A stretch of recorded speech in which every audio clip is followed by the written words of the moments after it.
Anche tu fai parte di un team sportivo e hai bisogno di un nuovo kit? Crea ora la tua identità insieme ad Inicri Sportswear. Avrai subito un 50% di sconto e il riassortimento a prezzo bloccato. Oltre 300 sono le società che si sono già affidate a noi. E tu cosa aspetti? Contattaci subito al 379 244 8537 o entra su dimitri.com.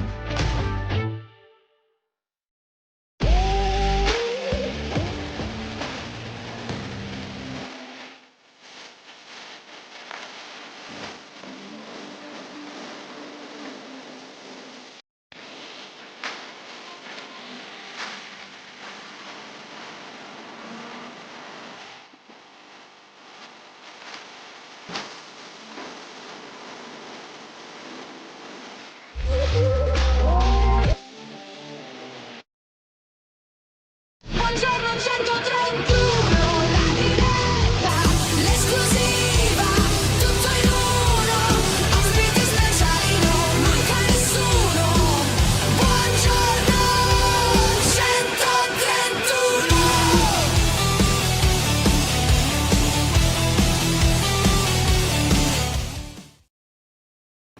Buongiorno e buon lunedì a tutti, quarta settimana di Buongiorno 31, ovviamente in compagnia del nostro Francesco. Buongiorno Francesco, ben trovato, buon lunedì. Buon lunedì, il lunedì ti ha già fatto togliere un 100, ha detto buongiorno 31, quindi praticamente stiamo già perdendo, già meno 100, 100. Come diceva Buongiorno Iva a Zanicchi, tutti. gira la ruota. Esatto, senza Serie A performi meno, caro Di Leonardo, ti vedo meno sul pezzo, sì, sono stanco. vero? Ieri è Ti stata sei una domenica. riposato. Insomma. Salutiamo anche Maurizio, grazie per il decano, Maurizio grande. Bravo, il decano Luca che ha insomma la sua età. E il bel Folco, buongiorno ragazzi, guardo da lavoro ma non sarò licenziato per questo, al massimo mi danno una promozione. Speriamo, Grandissimo. speriamo Buongiorno assolutamente. 50 a 131. A 50-31 a metà, esatto, perché il lunedì, ci sta. quindi Il giustamente lunedì è il giorno più giustamente tosto, ci possiamo sta. dirlo? Possiamo dirlo che il È lunedì il giorno più mattina, tosto. sì, c'è quel recupero, iniziano le scuole, insomma, adesso si Sono inizia iniziate le Cagliari scuole? Parma, è mercoledì. Ah, Mercoledì iniziano le scuole, quindi ci sarà più traffico la quindi tu, da mattina. buon padre di famiglia, insomma, chiaramente salutiamo anche il Buongiorno. Sassarese Medio.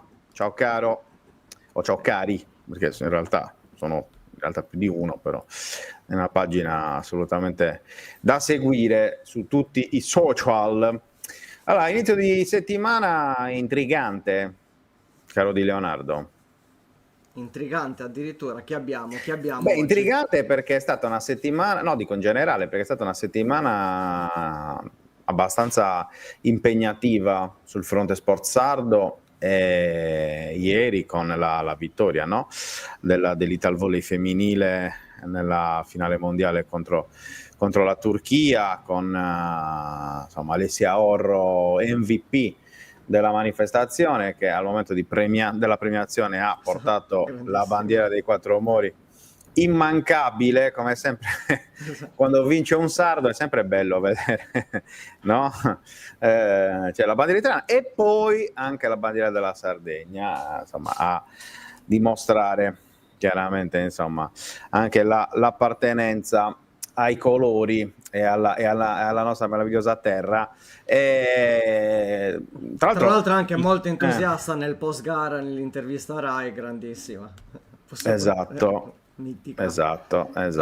Si è lasciata andare a qualche parola speciale. No, volevo farvi notare più che altro anche l'importanza comunque della vittoria del mondiale, insomma della formazione di Velasco, perché il Corriere dello Sport ha utilizzato un titolo eroiche che richiama gli eroici, il titolone del Mondial 82 riservato ai maschietti di calcio, insomma, alla squadra se lo meritano assolutamente, da Bearzot.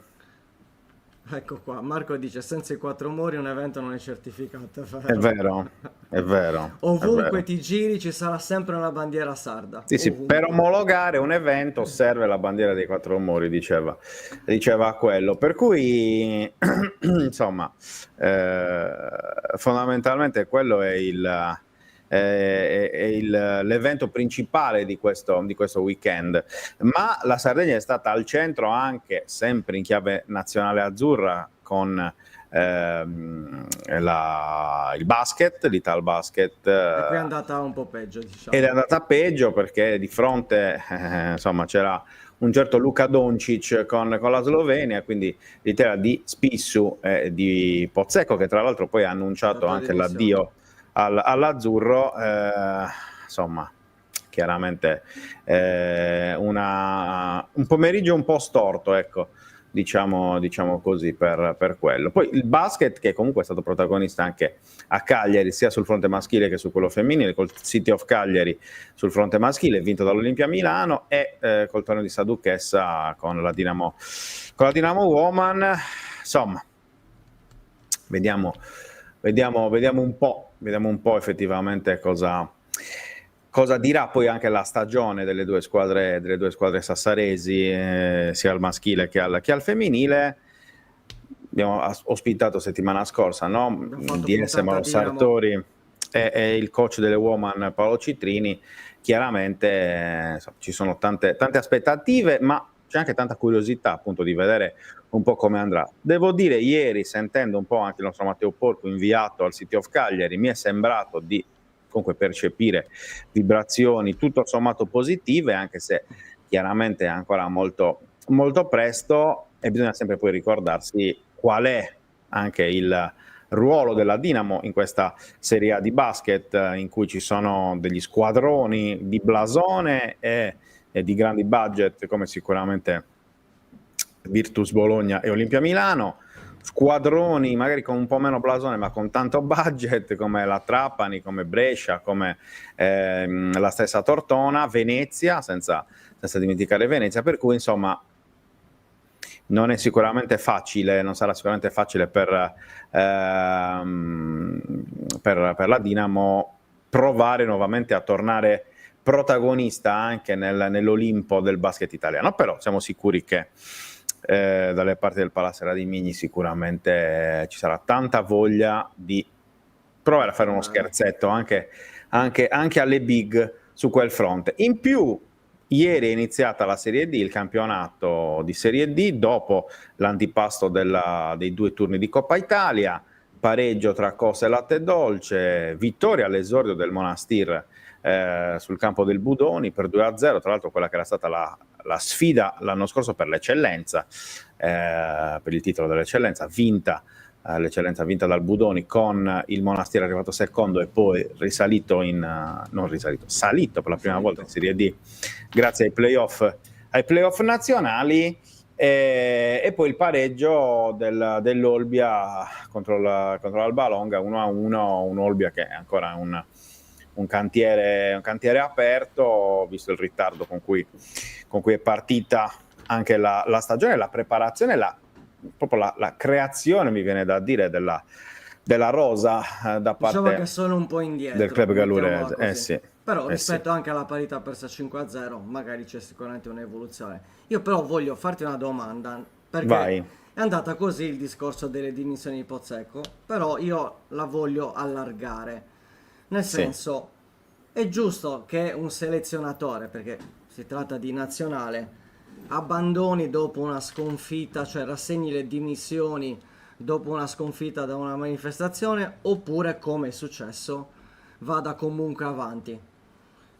Cioè, ci sono due correnti di pensiero da questo Per punto me di vista. dipende. Da Per me come dipende arriva? da come arriva l'eliminazione, da come è stato il cammino che ha portato poi all'eliminazione, perché se no cioè da lì cambia tutto, ecco, cioè in base al cammino, in base davvero al percorso che poi ti porta all'eliminazione. Cioè, io credo che comunque l'europeo della nazionale italiana sia stato ampiamente positivo, perché comunque li ha visti uscire dopo 2 sconfitte contro la Grecia, padrona di casa, con un Antetokounmpo ingiocabile, e dall'altra parte la sconfitta contro la Slovenia di Doncic, che è uno dei giocatori, cioè forse nei primi 3 tendenzialmente nel mondo e in NBA. C'è da dire una cosa, cioè Marco dice il ciclo era finito, evidentemente troppe pressioni.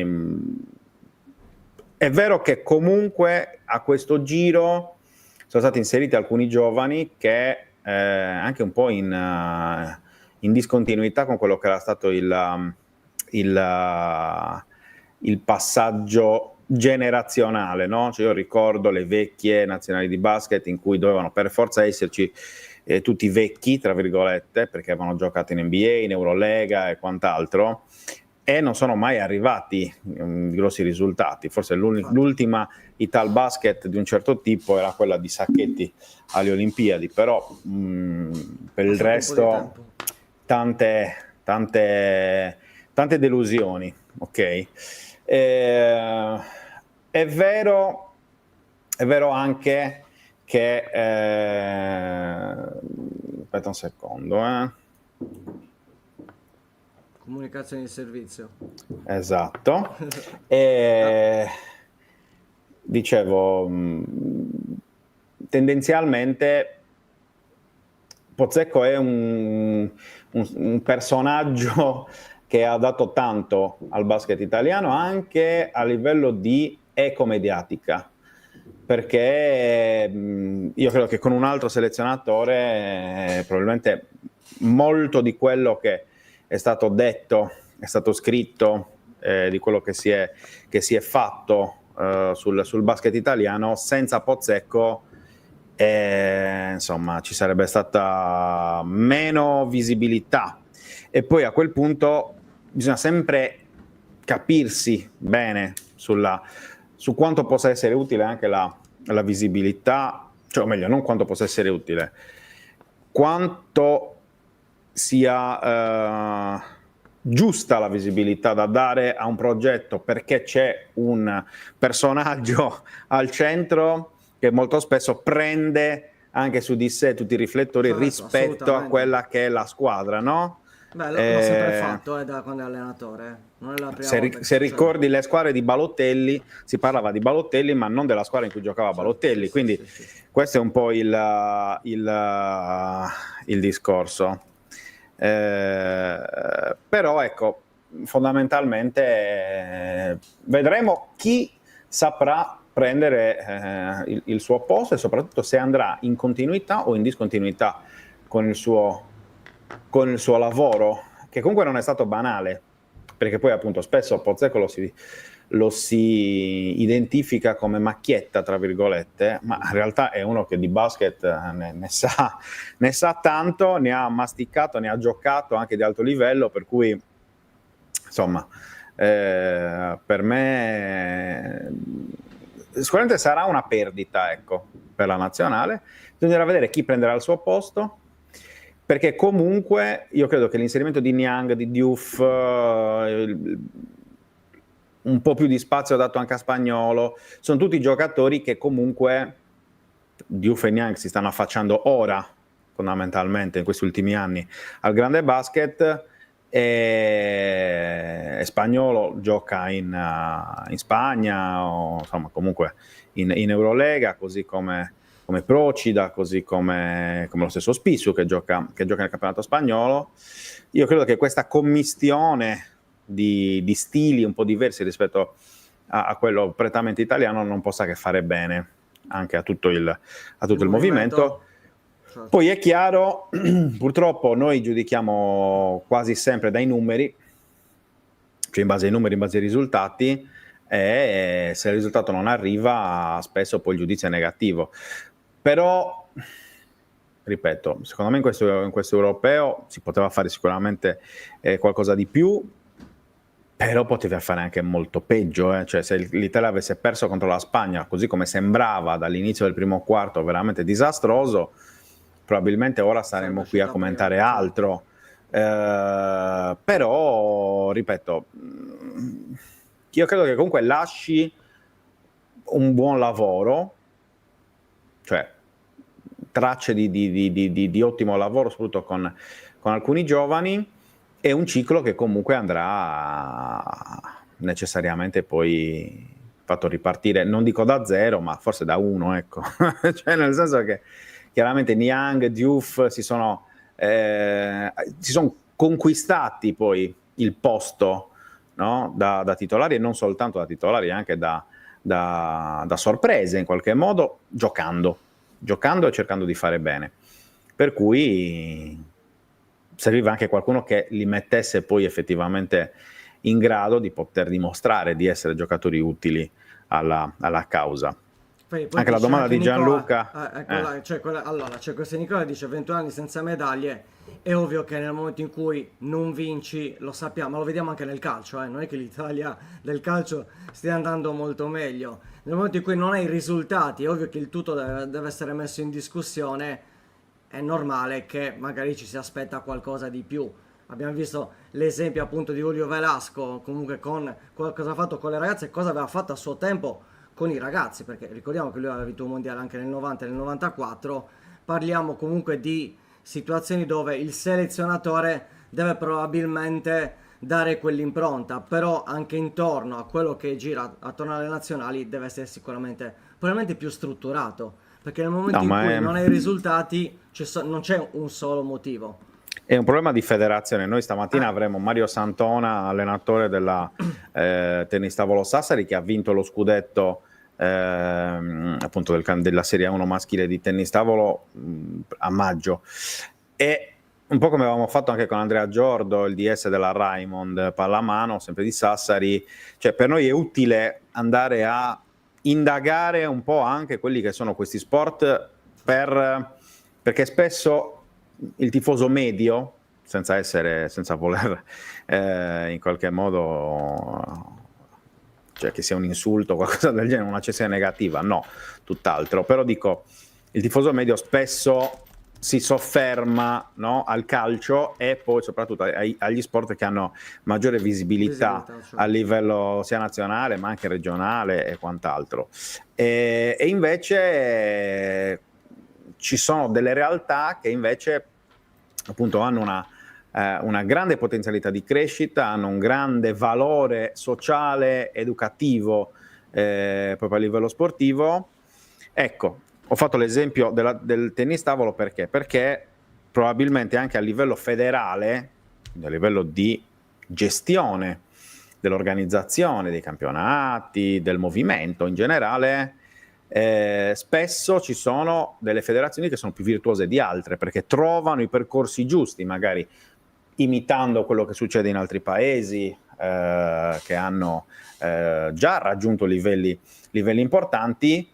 L'esempio del tennis credo che sia Lampante. no? Sì, sì, abbastanza esemplare, appunto, cioè nel senso che uno sport che in Italia aveva vissuto dei fasti importanti tra gli anni 70 e 80, ancora prima con Pietrangeli e quant'altro, però nel senso quando eravamo bambini noi, Luca, la verità è che comunque c'erano sì degli italiani nei primi 50, Omar magari anche nei primi Camporese. 30, esatto, Camporese, Caratti, Furlan, Gaudenzi. Sì. Era più che altro la Coppa Davis, io mi ricordo ancora quando erano venuti a Cagliari. Esatto, C'era Paolo la Coppa Canè. Davis, Cioè, Paolo nel Canè. singolare era difficile riuscire a trovare un italiano in grado di dominare come stanno facendo ultimamente, sia nel maschile che nel femminile, nel singolo, nel doppio, nella Coppa Davis, Misto, tutto. nell'Ex Federation Cup, insomma.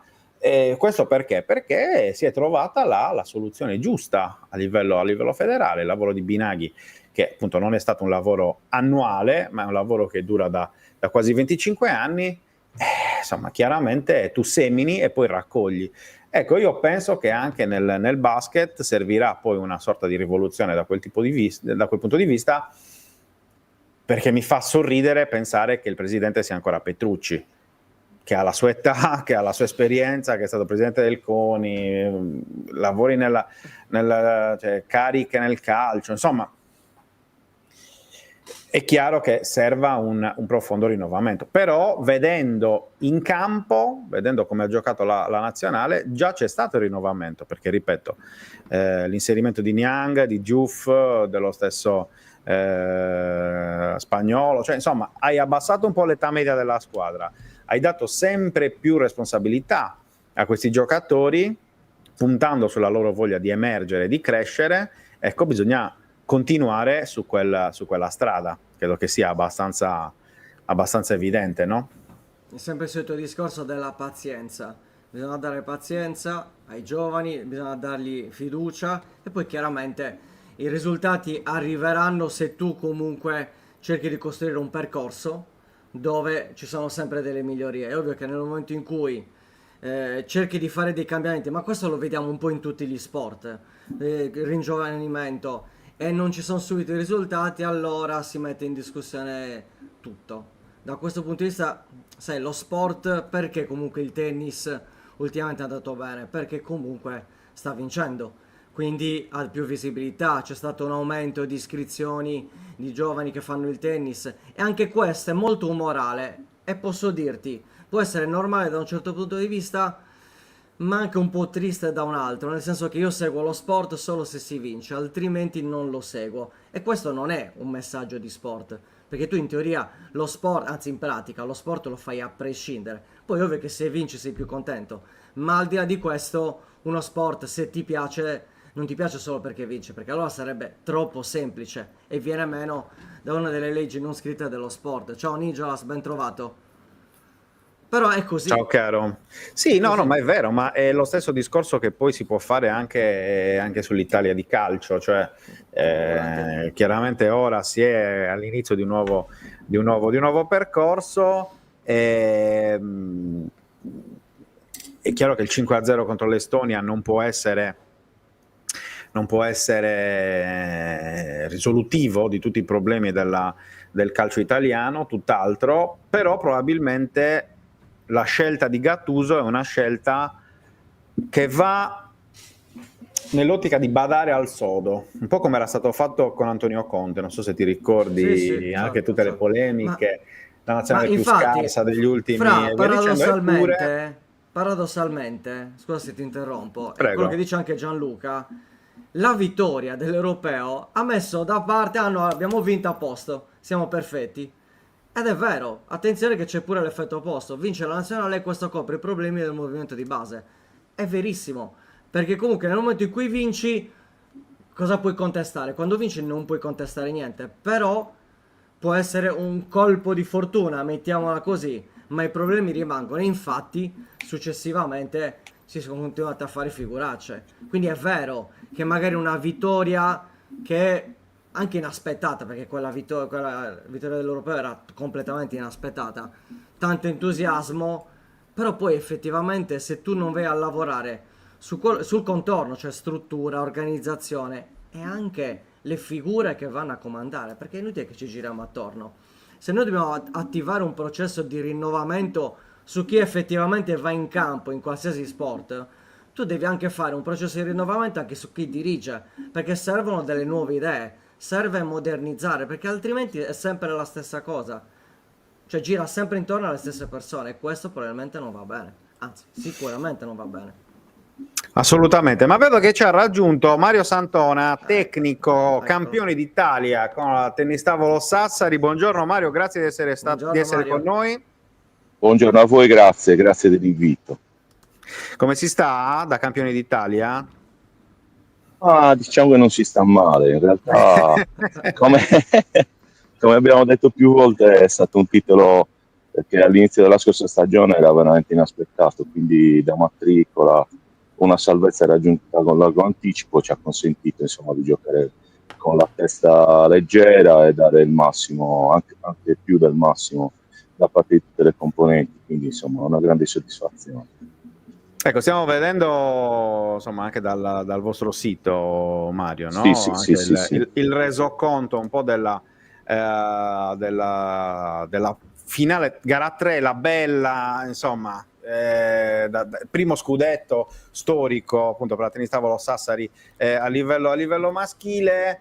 Ricordiamo, Mario, un pochettino anche le difficoltà e soprattutto il cammino particolare che c'è all'interno del mondo del tennis tavolo, perché mi è piaciuto subito poi anche nel vostro sito quando vi presentate chi siamo, no?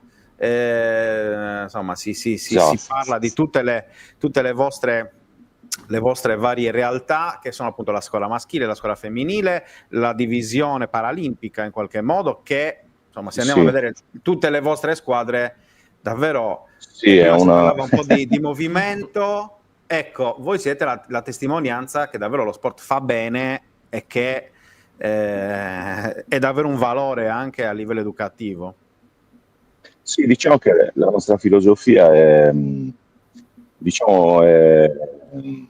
la ripartenza, diciamo così, della società con questa nuova dirigenza che è formata da me, altri presidenti, Marcello Cillotto, soprattutto Alberto Ganao. Insomma siamo 4-5 dirigenti, siamo tutti ex giocatori e amici storici, diciamo, ci conosciamo da decenni.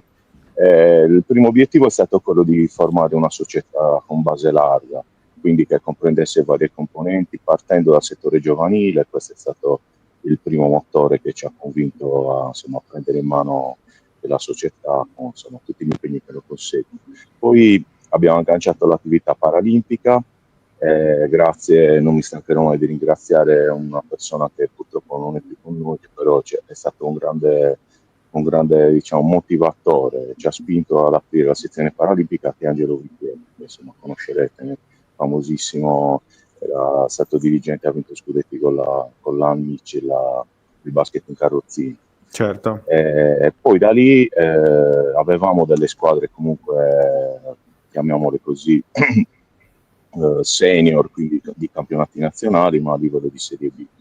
Poi una volta allargata la base abbiamo deciso un po' di buttarci e di provare a fare qualcosa anche di alto livello, ma non fine a se stesso, ma proprio come punta dell'albero di tutta una grande attività. Diciamo che confrontandoci anche da anni nelle coppe europee, prima con l'Intercup, adesso con le coppe proprio della Federazione Europea, abbiamo avuto la fortuna di conoscere altre realtà, soprattutto in Germania e in Francia, dove le grosse realtà pungistiche hanno questa struttura organizzativa, anche con centinaia di tesserati, arrivano anche a 300-400 tesserati. Noi per adesso siamo, tra virgolette, solo a 160-170 tesserati, che sono attività tra molte virgolette, che per uno sport individuale sono numeri importanti.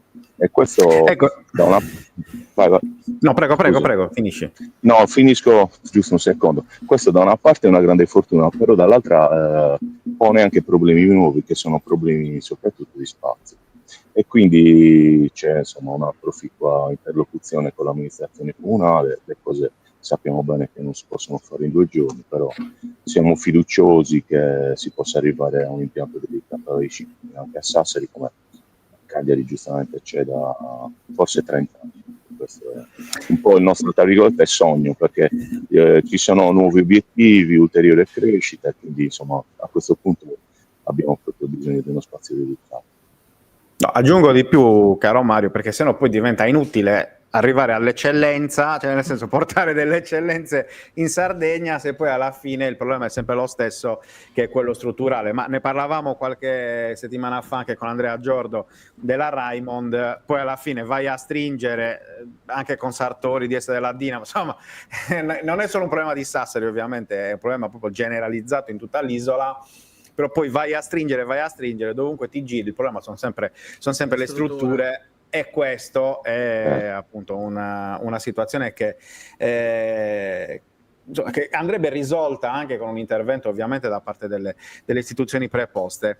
Mario, stiamo vedendo le immagini del 6º torneo Città dei Candelieri, che è stato organizzato qualche giorno fa, no? A Sassari, vinto da John Oyebode. Spieghiamo un po' anche a chi non è totalmente del settore come funziona anche un po' il discorso del tesseramento, perché voi avete vinto lo scudetto a squadre, Oyebode è un vostro tesserato, però gioca nel singolo, insomma, cerchiamo di spiegare un Sì, po' meglio. allora, è un po' come il tennis, ci sono diciamo due linee di attività, una è l'attività individuale, quindi i ragazzi partecipano all'attività individuale sia a livello nazionale che a livello internazionale, c'è un circuito tipo ATP di tennis che si chiama VTT, WTT, e quindi questa è l'attività individuale, poi c'è l'attività a squadre.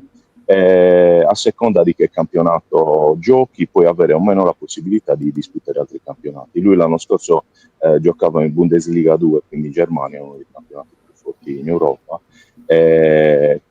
Insomma, non era possibile disputare un secondo campionato anche con noi. Mentre quest'anno giocherà in Pro B francese e questa possibilità c'è, fermo restando che il suo campionato principale è in Francia, avremo la possibilità di schierarlo per qualche partita. Quindi insomma un ulteriore inserimento di qualità, perché il ragazzo è campione italiano in grande crescita, con Andrea Puppo sono un po' tra quelli più promettenti e su cui penso che anche i tecnici della nazionale punteranno per la fila internazionale in maglia azzurra. Ci sono due Sì. commenti, Luca. Vero. Allora, il primo che Gianluca dice: una domanda per Mario. Possiamo spiegare una volta per tutte che si gioca a 11 e non si cambia servizio ogni 5? Basta con le regole da oratorio. Gianluca è sempre mitico. E poi lo sa Marco già lui, invece- l'ha già detto lui. Esatto. E poi Marco dice: il tennis tavolo ha sempre parlato sardo, prima la Marcozzi Cagliari, poi Sassari. Ottimo, e questo è sicuramente E non un soltanto, ottimo, infatti. caro Mario, giusto? Perché la prossima Serie A No, non sarà soltanto. per metà sarda. Esatto, 4 Sì, squadre sarde. sì. Ma è da premettere che insomma la Marcozzi non è sparita, perché se noi abbiamo vinto il campionato loro hanno vinto la Coppa Italia, quindi sono ancora ben presenti. Infatti uno dei primi appuntamenti della stagione sarà Sassari, la disputa della Supercoppa proprio contro la Marcozzi, quindi tra i vincitori dello scudetto, che siamo noi, e loro che la Coppa Italia. Quindi già c'è questa prima sfida che mette in pari un titolo, insomma una cosa importante, a cui tutte e due le società ovviamente hanno visto. Poi sulle regole poco da dire, ha già detto tutto lui. Diciamo che 21 e con 5 servizi si giocava, cioè quando giocavo io, quindi stiamo parlando di ere Anche quando eravamo geologiche. piccolini noi, Esatto, diciamo proprio. così. Ma infatti, secondo me, l'esempio dell'oratorio, secondo me, è perfetto, quello che ha fatto il nostro Gianluca. Ma io non No, disprezzerei gli oratori, perché no, comunque tutt'altro. in tante discipline, compresa la nostra, hanno avuto un grande ruolo nella promozione, nella divulgazione di questi sport. E anzi, forse in certe realtà abbandonare diciamo, gli oratori, ma non intesi come livello basso, ma come spazi proprio fisici. Sì. Vista Probabilmente questa carenza di strutture, esatto, in ovviamente. certi contesti non è stata una scelta molto lungimirante. Però insomma adesso siamo in queste condizioni, parlo non tanto di una società come la nostra, io ho già parlato dei numeri che abbiamo, ma di società magari più piccole, dove ci sono meno tesserati, in cui magari avere uno spazio fisso dedicato, anche non grandissimo, però a tempo pieno, sarebbe potuto essere strategico. Questa è una considerazione che alla lunga ci viene anche in mente come società di Certo. e non solo, immagino. Mario, c'è una domanda sì. che chiedono: quando è la finale di Supercoppa e dove verrà giocata? L'hai già detto, Allora, ma ripetiamolo così. verrà giocata a Sassari.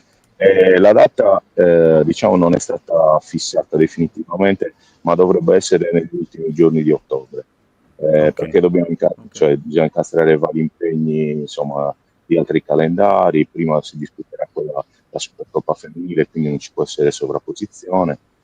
Si giocherà penso tra gli ultimi giorni di ottobre e i primissimi di novembre. Questo è il periodo indicato, ma probabilmente una decisione definitiva si prenderà questa settimana. Quindi daremo Quindi è evidente, ampio ok. risalto a questa. Io volevo farti una domanda, Mario, da profano in qualche modo, perché insomma, però anch'io sono di Cagliari, quindi ricordo appunto l'epopea della Marcozzi quando ero ragazzino, Young Min, insomma, ok. Il grande Young Min. Esatto, ti volevo chiedere proprio questo, cioè sono passati ovviamente tanti anni da allora ai noi, però ecco, in quel periodo c'era una forte caratterizzazione cinese in qualche modo, un po' in tutte le squadre d'Italia, ok? Invece, chiaramente, come sono passati un po' gli anni e tutto, cioè se andiamo a vedere per esempio chi ha partecipato al torneo, al trofeo dei Candelieri, quello di cui si parlava poco fa, o anche semplicemente nella vostra rosa, in quella di Messina con cui avete vinto lo scudetto, insomma, forse davvero il fatto che loro, cioè ovvero i cinesi che sono venuti negli anni 80-90, abbiano in qualche modo un po' aperto la strada, ora cioè il movimento ha detto, bene, grazie, siamo in grado, no, di fare da noi, cioè di autogestirci in qualche modo, non c'è più il bisogno di, no? Il discorso è un po' diverso, nel senso che i primi cinesi in Sardegna sono arrivati addirittura negli anni 80. Io ero piccolo, ho visto il primo cinese della mia vita in una palestra di tennis tavolo, proprio a Cagliari. Allora comunque la Cina aveva condizioni economiche molto, molto diverse. Ora la Cina, non lo vogliamo dire, ma forse è il primo motore economico del mondo. Sì, mondiale. Puoi capire che uno sport così popolare in Cina muove un livello di capitali che per noi è impensabile. Quindi se prima potevamo prendere sia tecnici cinesi che giocatori cinesi a dei costi contenuti, adesso è un discorso che non sta proprio in piedi. Impensabile. Questo è esatto, impensabile. Ci si rivolge insomma ad altre scuole, perché comunque la Cina ha una forza economica e i suoi campioni e i suoi grandi allenatori sono ben stretti.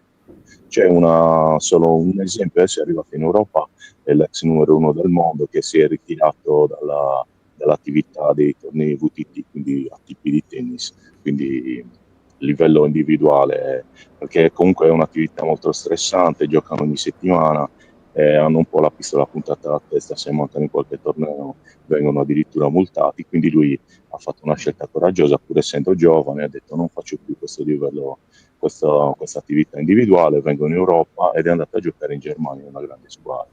Però è un'eccezione, dentro c'è tutto un discorso di sponsor, anche sponsor tecnici di una ditta di abbigliamento, di materiale per tennis tavolo cinese, però è un'eccezione. Ecco, in effetti prima i cinesi la facevano da padrone anche in Italia come presenza, adesso abbiamo altre scuole, soprattutto scuole dell'est, anche allenatori dell'est, quindi tutta la parte orientale dell'Europa è una zona di grande tradizione.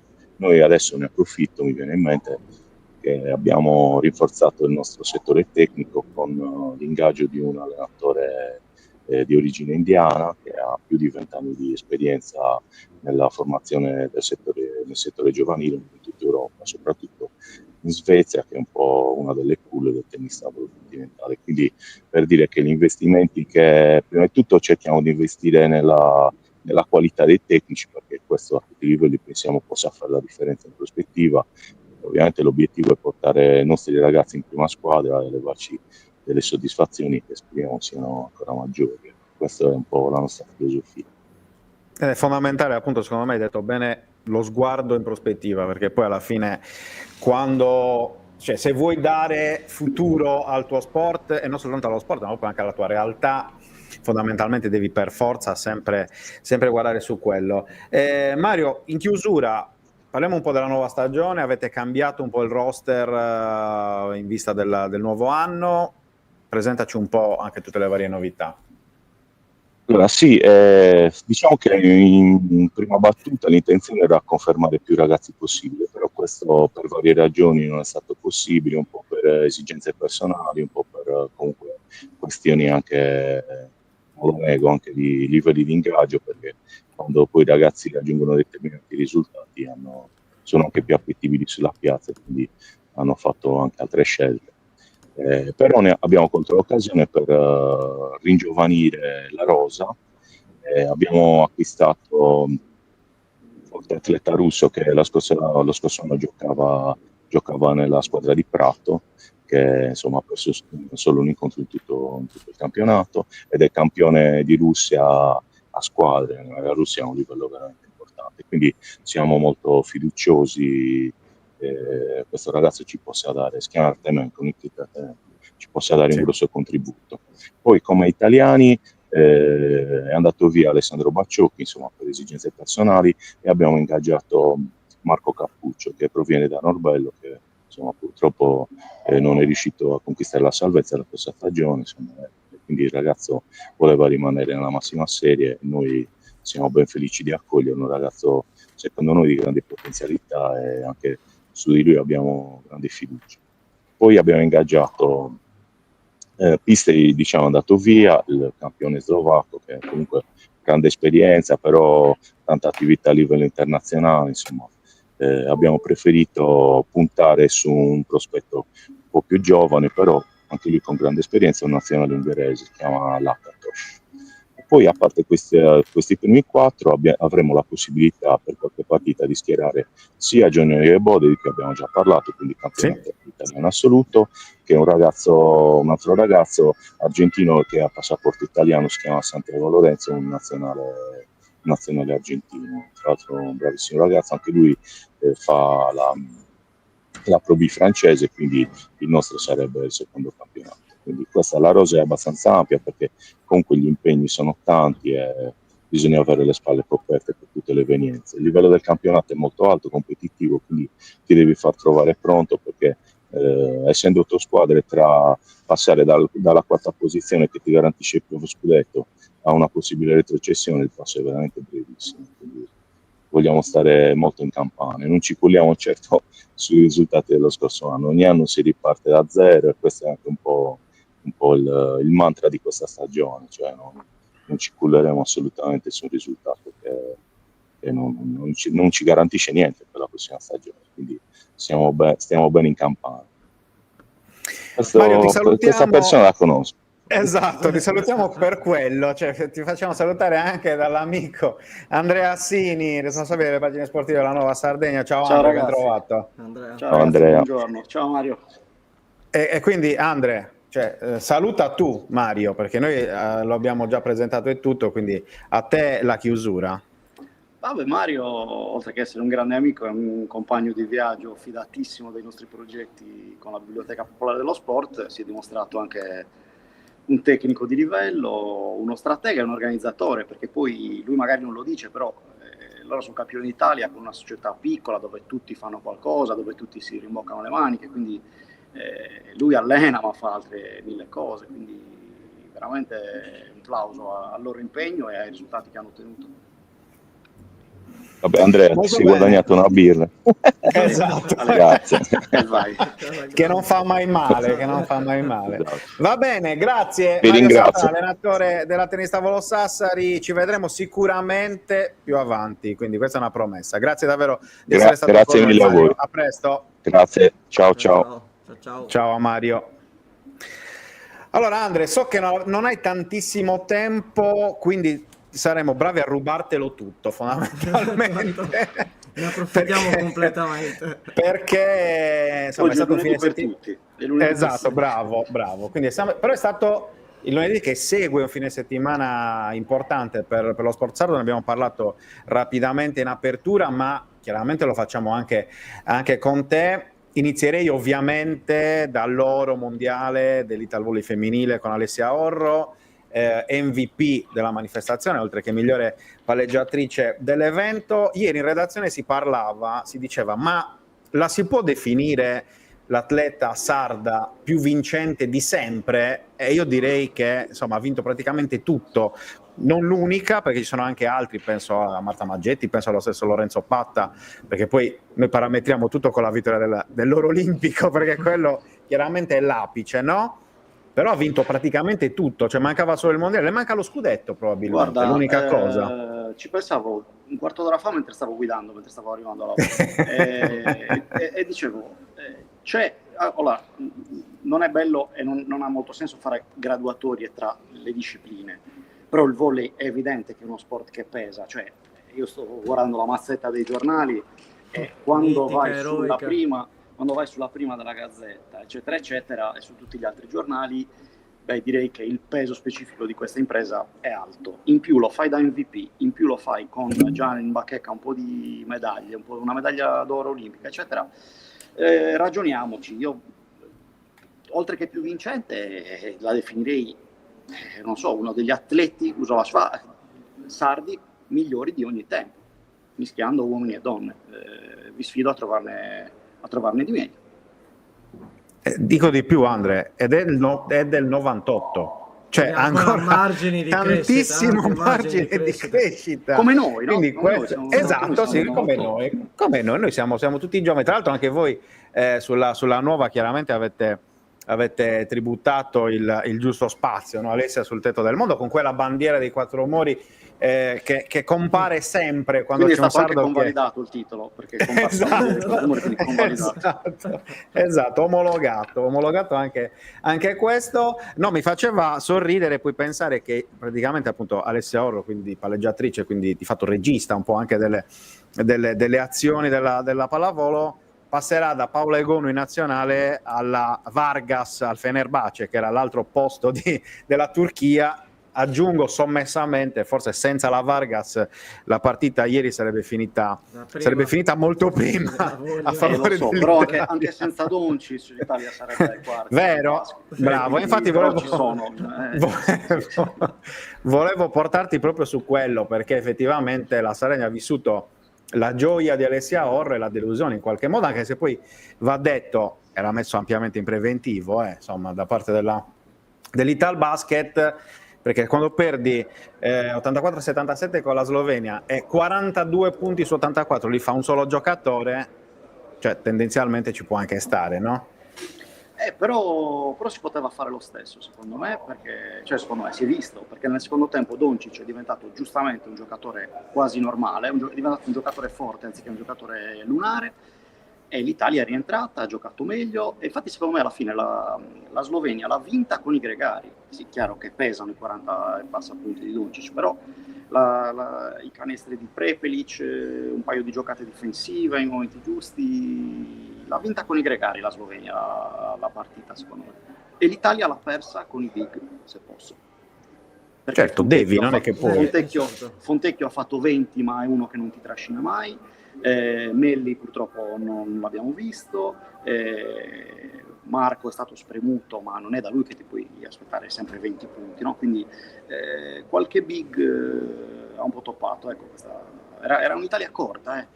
Momo Diouf, che poveretto ha fatto un super europeo, ieri però non c'era. Niang, scavigliato la partita precedente, ha messo la sua solita energia, ma anche lui non è che ci possiamo sempre aspettare 20 più 10. E quindi tutto insieme ha fatto sì che l'Italia abbia perso in realtà di poco, e questa mi rimane un po' qua, perché secondo me si poteva davvero fare. Aggiungiamo la sfiga di essere finiti nella parte pesante del tabellone, ma questo pesa fino a un certo punto, perché i risultati sorprendenti li stiamo vedendo, si stanno verificando, e quindi questa mi dispiace molto perché si poteva fare, almeno era un'Italia da medaglia, secondo me. Passaggio ovviamente su Pozzecco, che lascia dopo l'eliminazione. Commento rapido. Ho fatto un gesto di gran classe dal mio punto di vista. È vero che era in scadenza di contratto, però nessuno gli ha chiesto le dimissioni, lui le ha date subito dopo la partita. Ci sta che i cicli si chiudano, e quindi tanto di cappello. Secondo me ha ottenuto risultati super. Abbiamo perso. Lo hanno chiamato 100%. Sì, mi è arrivata una telefonata sul telefono. Esatto. Chiaro. Sì, Classico. e quindi niente, tanto di cappello. Secondo me il suo percorso nazionale è stato super. Gli è mancato sempre un centesimo per fare un euro. Ecco, restando sul basket, Andre, ci spostiamo a Sassari ovviamente a parlare di Dinamo. Ieri la finale terzo quarto posto del City of Cagliari, una nuova stagione con un profondo rinnovamento. Abbiamo avuto noi ospite Mauro Sartori settimana scorsa, che ci ha spiegato, cioè noi alcuni li avremmo anche voluti tenere, sono loro che poi alla fine hanno preferito fare altre scelte. Ti chiedo come vedi la nuova stagione della Dinamo. Ma sono curioso. Ora, questo weekend ho visto un po' con la coda dell'occhio tutte e due le partite, mentre facevo altre 25 cose a lavoro, e devo dire che ho visto sprazzi di buon gioco. Non saprei come valutare la prima partita col Bayern, perché il Bayern aveva molte terze scelte, neanche le seconde, però è sempre il Bayern Monaco. Ieri bene, bella partita, bel carattere, avanti per tanti minuti, rimontati, finiti sotto, ma la partita non l'hanno mai mollata. E poi mi è piaciuta, devo dire la verità, quando io vedo uno che si prende una responsabilità e mette una bombetta decisiva un secondo alla fine non Fa è sempre male, bene. però è presto, però onestamente è presto. Mi sembra una squadra che può dare tanto sui primi 6-7 e poi vediamo la panchina, ma tanto il discorso è sempre che gli allenatori ormai giocano sempre con meno giocatori. Guardate con quanti giocatori ha giocato ieri nel secondo tempo Pozzecco. Sì, è vero, perché poi anche se alzi il livello, cioè, o lo alzi davvero tanto il livello, allora a quel punto sì, effettivamente puoi avere una rosa lunga, ma se no poi... Ma Ettore Messina che ha 75 giocatori a stagione, poi nelle partite importanti di Eurolega fa giocare sempre quelli. Shields lo fa giocare anche in sedia a rotelle, quando aveva Heinz lo faceva giocare anche camminando sui gomiti, quindi ecco, tutto poi si riduce ai colonnelli dei quali gli allenatori si fidano ciecamente. E non sarà un caso se succede appunto così dappertutto, tutte le nazioni, tutti gli sport e quant'altro. Andre, restando a Sassari, passaggio obbligato sulla Torres. Oggi scrivete: serve una reazione, forse un cambio di modulo, seconda sconfitta di fila dopo Campobasso, anche se insomma con in qualche modo questa non so se chiamarla attenuante, però questa espulsione pesante, questo doppio giallo a Brentan al 35esimo appunto contro la Pianese, parso molto fiscale, va detto, questo anche rivedendo un po' le immagini. È vero che c'è stata una grande discontinuità rispetto alla scorsa stagione a livello di gestione in panchina, ma anche a livello chiaramente di uomini. Noi diciamo sempre serve pazienza, lo diciamo per quanto riguarda il Cagliari che adesso ha Pisacane in panchina, ma mi viene da dire serve pazienza anche a chi pazienza ce l'ha in panchina, cioè la Torres, perché è chiaro che stai cambiando tante cose e non si può pensare che dall'oggi al domani, schioccando le dita, no? La situazione possa cambiare così, ecco. Dunque, quella di sabato secondo me è stata la partita perfetta, al contrario, cioè partita peggiore non si poteva mettere in campo, non si poteva giocare. L'espulsione è un attenuante ed è meglio dimenticarsela subito, perché per me la Torres peggiore si è vista nella prima mezz'ora, in 11 contro 11. Dopo l'espulsione non c'è stata una reazione, quindi questi sono tutti elementi che pazienza sicuramente il suo staff valuteranno. Però credo che quest'anno per qualche tempo sarà così, cioè è una squadra che, appunto hai detto bene, è nuova, ha tanti giovani e avrà bisogno necessariamente di tempo, quindi questi up and down dal punto di vista mentale saranno, io credo, il pane quotidiano, magari fino a Natale, spero per meno tempo, però è proprio l'inizio di un percorso, quindi sono 3 partite, ne abbiamo visto lunghi dominare, e sembrava, fate voi un paragone per le prime partite, mentre sabato sembravo io buttato in campo e non trovavo una posizione, quindi col tempo si troverà il giusto equilibrio, però per il momento io credo che sia proprio un comportamento fisiologico da parte della squadra. Sì, tra l'altro fortunato Zaccagno, 2 mesi fuori, oggi è arrivato il referto, fermo Bella anche tegola. Mastino operato, insomma è chiaro che se tu sei a lungo senza 2 leader come Zaccagno e Mastino, questo sicuramente non aiuta. Senza ecco. i 2, secondo me, come vedo io la squadra, senza i due dei 4 top player, perché la Torre secondo me ha 4 top player che sono Mastino, Zaccagno lo metto in testa a tutti, Antonelli e Musso, potenzialmente, e dalle cose che sappiamo e che vediamo. Sì. Ecco, 2 in questo momento non ci saranno. Petriccione l'altro giorno non è andato male, può solo migliorare a livello di sicurezza, perché chiaramente un portiere che non gioca mai ha bisogno di mettere benzina. Abbiamo visto qualche bel intervento. Zaccagno per me è il top player principale della Torres. Sì, uno che non averlo per un mese e mezzo potrebbe pesare. Ha fatto un gol l'altro giorno, io li chiamo i gol, le parate di Zaccagno, nella partita in casa contro il Livorno, no, la prima in campionato col Pontedera. Ha fatto un gol. Vedremo, speriamo chiaramente che possa tornare in fretta. Andre, ti salutiamo al volo sul Cagliari, un passaggio ovvio. Tu qualche settimana fa hai intervistato il patron Tommaso Giulini, chiaramente una stagione anche in questo caso di discontinuità importante rispetto al passato. Come vedi i rossoblù del capo di sotto? Ma vedo una partenza, intanto anche loro, no? tanti cambiamenti, sono usciti ed entrati giocatori anche di un certo peso, e Giulini nella chiacchierata che ha fatto con me era un po' prudente, diceva servirà pazienza, servirà un po' di tempo, metteva un po' le mani avanti, giustamente, e mi sembra che il Cagliari sia già un po' più avanti da questo punto di vista. È chiaro che il percorso anche in questo caso sarà lunghissimo e potrebbero arrivare i down in qualsiasi momento, però l'inizio non è niente male. Mi sembra che il livello tecnico e generale della squadra si sia alzato abbastanza rispetto all'anno scorso e a 2 anni fa. Vedremo già sabato contro il Parma. Andrea, grazie davvero di essere stato con noi, buona riunione e ci vediamo presto. Grazie a voi, Okay. ciao, a presto, grazie dell'invito. Grazie Andrea, un abbraccio.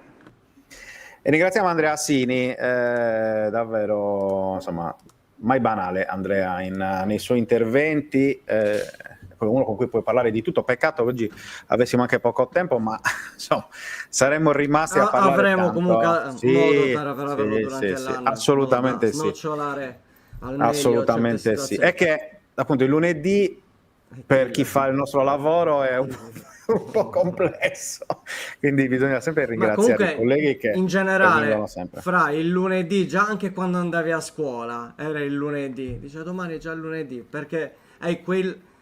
che poi lavorativamente parlando noi non ci fermiamo mai, e c'è da dire Esatto. anche questo. Quindi uno dice... Purtroppo. che poi c'è da dire anche... Anzi, diciamo che l'apice è il fine settimana, perché ci sono appunto le partite, le manifestazioni, quindi Esatto. chiaramente devi cercare di vedere tutto e poi cercare di commentare, però ci piace questo lavoro, l'abbiamo scelto, quindi ben venga tutto. Però il lunedì in generale storicamente è il giorno più pesante, il lunedì mattina poi chiaramente succede di tutto, dalle 8 in poi ti cambia tutto, però noi ci siamo e ci fa piacere che ci siate anche voi. Ritornando un po' al discorso che ha fatto No, aspetta, Andrea, prima vai. di chiudere, Vai. no, perché poi ci tenevo, perché volevo dirlo anche ad Andrea, ma purtroppo appunto c'era fretta. No, voglio salutare Gigi Scotto, che era ex capitano della Torres, che ieri ha debuttato in Serie D con la maglia del Treviso, tripletta, Treviso. andatevi a vedere i gol, cioè veramente è un giocatore, un altro top player, ecco, di quelli che non c'entra nulla tendenzialmente con quel livello, quindi salutiamo Gigi e gli facciamo i complimenti chiaramente per questo grande esordio. Abbiamo fatto anche la grafica ieri, insomma, che non è una Si è cosa guardato anche il banale pallone a che casa? facciamo C'è anche lì quell'usanza? esatto. Beh, penso proprio di sì, quindi no, ci tenevo a salutare Gigi, insomma, chiaramente lo aspettiamo anche Gigi qui a Buongiorno 131 più avanti, compatibilmente con tempo, allenamenti e quant'altro, quindi è un invito ufficiale. Scusa, non ti volevo interrompere, ma in realtà se no, sai che sono anziano oramai, non come te, ma anch'io sto andando veleggiando verso la l'hai vetustà, visto, per cui il mio ingresso oggi nella presentazione Buongiorno 31. così, Buongiorno senza, 31. senza nessun tipo di motivazione. Vabbè, Niente. ragazzi, purtroppo è così, ormai state imparando a conoscermi, ne Esatto. vedremo delle belle, ecco, siamo appena a settembre, figurati. Figurati Da qui a cosa sarà a giugno. Cosa sarà a giugno? Va bene. No, allora comunque facciamo Dicevi. una breve parentesi, ok? Facciamo Sì. una breve parentesi Su? Fanta 131. ok? Ottimo, qui ti Perché volevo. è l'ultima settimana di iscrizione, siamo a 496 squadre, ricordiamo che il tetto è di 512, quindi andatevi a iscrivere. Tanto avete magari già fatto altre aste, questa settimana ci sono aste di riparazione. Andate, Lega Fantacalcio, Fanta 131, F maiuscolo, spazio 131, inserite la parola d'ordine, Fanta 131, tutto minuscolo, tutto attaccato, e così chiudiamo questa settimana. E ricordatevi di fare ovviamente l'aste di riparazione, ma non voglio passare per quello però è normale, purtroppo ci sono stati già diversi infortuni, sia per nazionale sia per allenamento, perché Lazzari non viene convocato da anni, però si è fatto male e rischia addirittura uno stiramento Per osmosi, diciamo così. incredibile. Sappiamo di Scamacca, sappiamo che ha un problema al ginocchio, ha dovuto lasciare la nazionale. C'è il discorso relativo a Gudmundsson, che si è fatto male nella partita con l'Islanda nel momento in cui ha segnato, perché il difensore, se non mi ricordo il nome, mi scuserete, è andato comunque dritto sulla caviglia, quindi è dovuto uscire, ha lasciato il ritiro. C'è oggi la risonanza per Rachmani, anche lui si è fatto male, quindi bisognerà vedere i tempi di recupero. Da quel che ho capito non ci sarà sicuramente la prossima, mentre Gulbunson c'è qualche timida possibilità. E poi ricordiamo che comunque c'è Zaccagni che ieri non si è allenato, ha fatto indifferenziato, ha preso una botta nell'ultima sfida dell'Italia, quindi anche lui è in dubbio. E poi chiudiamo col discorso relativo a Neres. Pare che l'infortunio sia un po' più grave del previsto, quindi dovrebbe ancora non esserci nella sfida del Napoli, pare contro la Fiorentina, se non ricordo male. Comunque anche lui è a rischio e quindi insomma ci sono già diversi giocatori. Ricordiamo che anche Cambiaso è squalificato perché ha preso 2 giornate di squalifica dopo la prima giornata, quindi ci sono Che diverse meraviglia. assenze, ma ovviamente nel sito tuttofantacalcio.it avete tutte gli aggiornamenti con anche le possibili date di recupero, perché anche qui Ci sono è un anche po' giocatori difficile. inventati da Luca Di Sì, Leonardo, sì, esatto. perché alcuni io non li conosco, quindi sicuramente te li sei inventati. Aspetta, vai ancora 100%. avanti, vai ancora giù, vai ancora giù, guarda, vai ancora giù, guida al fantacalcio, ok, guarda, e chi c'è qua? Ah, Francesco Aresi. va che brutta gente, ma siamo brutti, eh. Mamma mia, fammi chiudere subito, se no poi non Chiudiamo. dormo. Stacchiamo. No, poi non dormo. Esatto. Va bene, altre cose da dire che ci siamo dimenticati?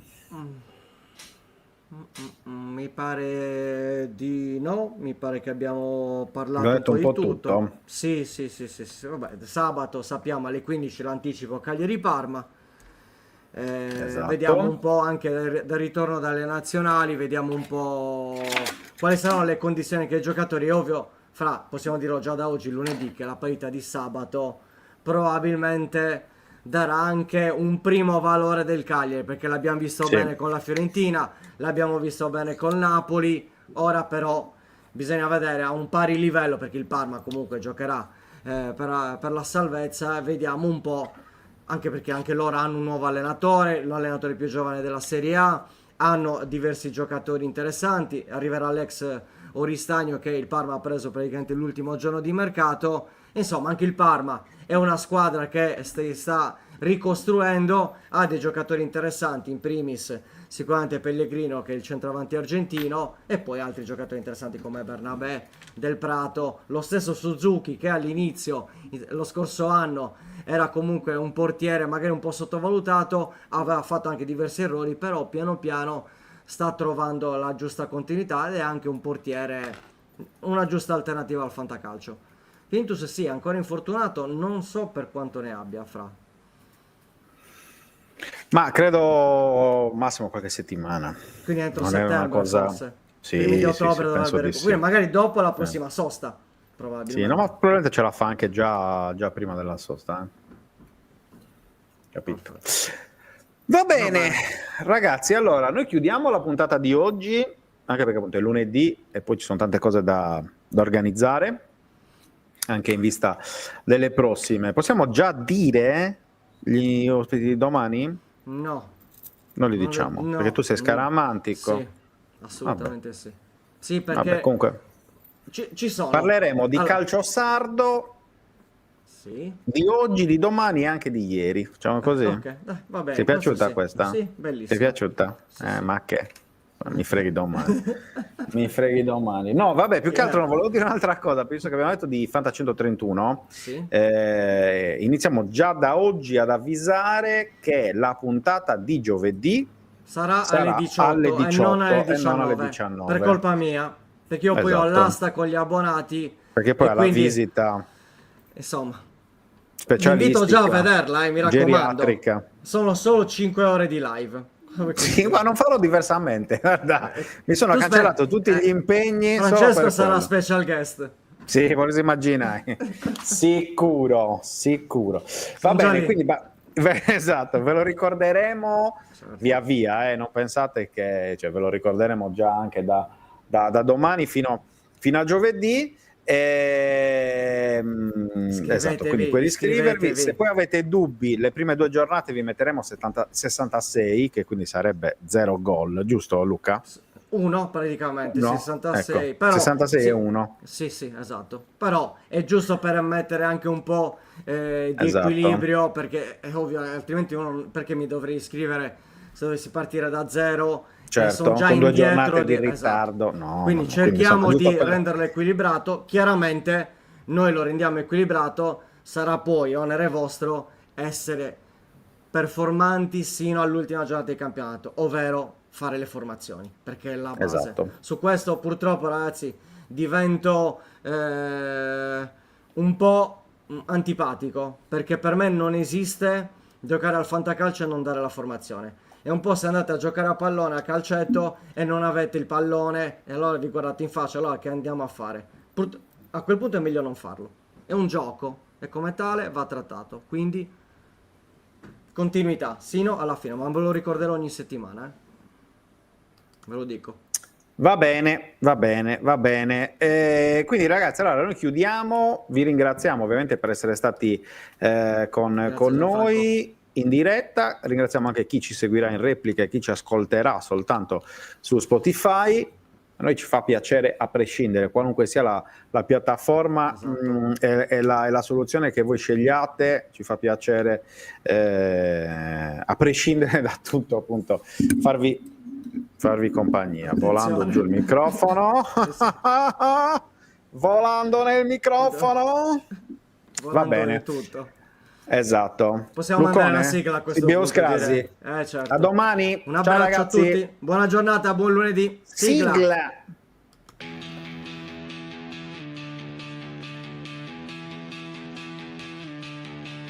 La sveglia suona, la redazione in pista, Sardegna in diretta, c'è voglia di notizia, storie di sport, un'isola in piena, storie di vita, a voce alta, alza il volume, fatti sentire. Buongiorno 131, la diretta, l'esclusiva, tutto in uno, ospiti speciali, non manca nessuno. Buongiorno 131.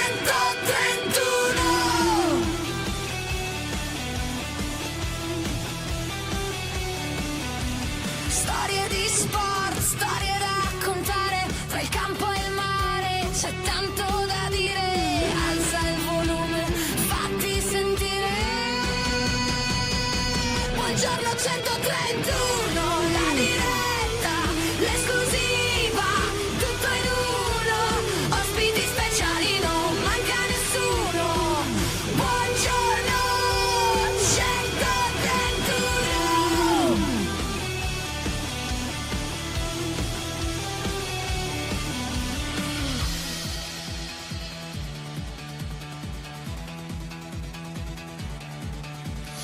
Alza il volume, fatti sentire la Sardegna voce, è pronta a stupire, un ritmo che batte, che non vuol finire.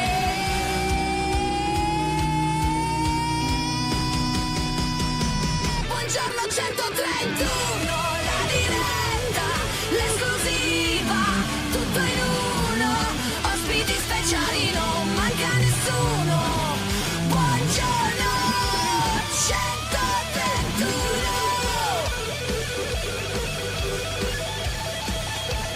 131.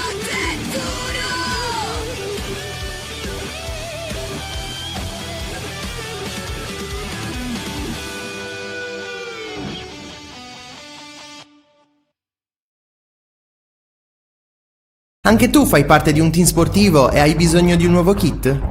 Crea ora la tua identità insieme a Dinicri Sportswear. Avrai subito un 50% di sconto e il riassortimento a prezzo bloccato. Oltre 300 sono le società che si sono già affidate a noi. E tu cosa aspetti? Contattaci subito al 379 244 8537 o entra su dinicri.com.